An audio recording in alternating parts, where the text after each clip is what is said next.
আজ আমি তোমাদের সাথে শেয়ার করতেছি মজাদার একটা খাবার, ইলিশ পাতুরি। কচুর পাতায় ইলিশ পাতুরি। আসসালামু আলাইকুম বন্ধুরা, তোমরা সবাই কেমন আছো? আশা করি সবাই অনেক ভালো আছো। আমি আলহামদুলিল্লাহ সকলের দোয়ায় এখন সুস্থ আছি, ভালো আছি। তো ইলিশ পাতুরি বানানোর জন্য এই যে আমি মাছটাকে সুন্দর করে ভেজে নিয়েছি। ভেজে কিন্তু মাছটাকে একদম কাটা ছাড়িয়ে বেছে নিয়েছি। সেই ভিডিওটুকু আর শেয়ার করা হয়নি, মানে ভিডিওটা করার সময় আমার খেয়াল ছিল না।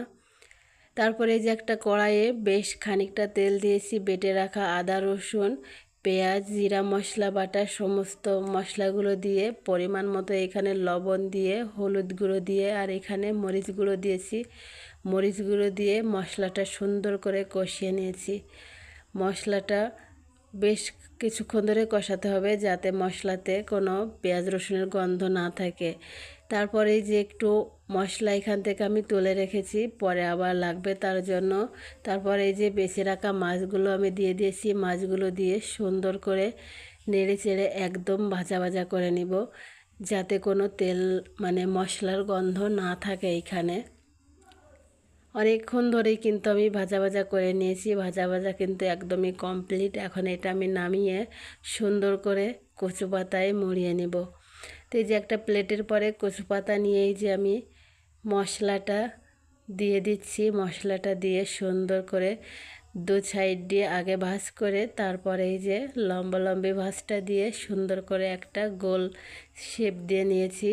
এখানে আমি একটু সাদা সুতা দিয়ে বেঁধে নিব, কারণ হচ্ছে যে বেঁধে না নিলে হয়তো খুলে যেতে পারে, আর এইভাবে একটু বেঁধে নিলে খুলে যাওয়ার আর কোনো ভয় থাকে না।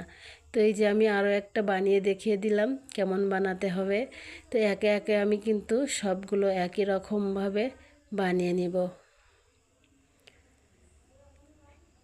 এই যে সবগুলো আমার বানানো হয়ে গেছে, মাত্র 6টা হয়েছে। তো এই 6 পিস কিন্তু অনেক, এটা একটার বেশি একজনাই খাওয়া যায় না এক সময়। এই যে তারপরে আমি আবারও কড়াইয়ে বেশ কিছুটা তেল নিয়েছি। আসলে এই খাবারটা কিন্তু তেল মশলা একটু বেশি দিতে হয়। তেল মশলাটা বেশি না হলে কিন্তু খেতে ভালো লাগে না, আর মানে মজেও না এটা।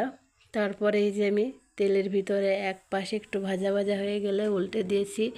উল্টে আর এক সাইডও যখন ভাজা ভাজা হয়ে গেছে, আগে থেকে তুলে রাখা সেই মশলাটুকু এখানে আমি দিয়ে দিয়েছি।